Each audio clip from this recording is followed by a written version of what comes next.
وصفتنا اليوم تكة ساندويش. شوف شكلها يا سلام، شوف الطريقة. هنا عندي الدجاج بتبله بالزيت، بعدها ملعقة كبيرة زبادي، بعدها انزل البهارات بكتب لكم هي، وعصير ليمون، تبلهم كويس مع بعض. بعدها ضفت الثوم والزنجبيل وخلطهم كويس. كده الدجاج عندنا صار جاهز، بخليه في الثلاجة لين اجهز العجينة او الخبز. وللخبز احتاج كوبين دقيق، ملعقة حليب بودرة، رشة ملح وشوية سكر. اخلط المواد الجافة مع بعض. بعدها اضيف ملعقة كبيرة زبادي، 3 ملاعق كبيرة زيت زيتون، وصب المويه بالتدريج واعجن.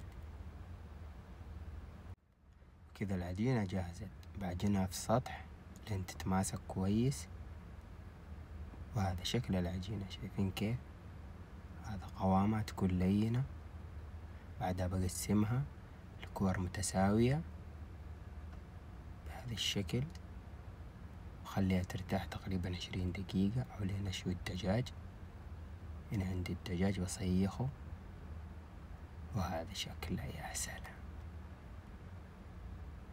بشوي الدجاج في مقلاة حرارتها متوسطة، بقلبه مع الوجه الثاني لين يتحمر بهذا الشكل. بعدها على الفرن يكمل استوى تقريبا 3-4 دقايق. هنا رشيت السطح بالدقيق، فردت العجينة، وهذه السماكة المطلوبة، شايفين كيف؟ وعلى المقلاة تكون حرارتها متوسطة. دهنتها بشوية زيت لين تبدأ تطلع فقاعات الخبز. شوية زيت واقلبها على الوجه الثاني.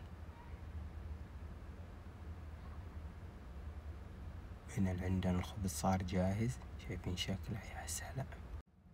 وهذا الخبز صار جاهز.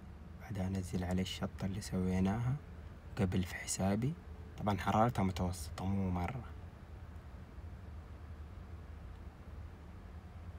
بعدها انزل الدجاج واشيل منه السيخ، يا سلام، والف الساندويش.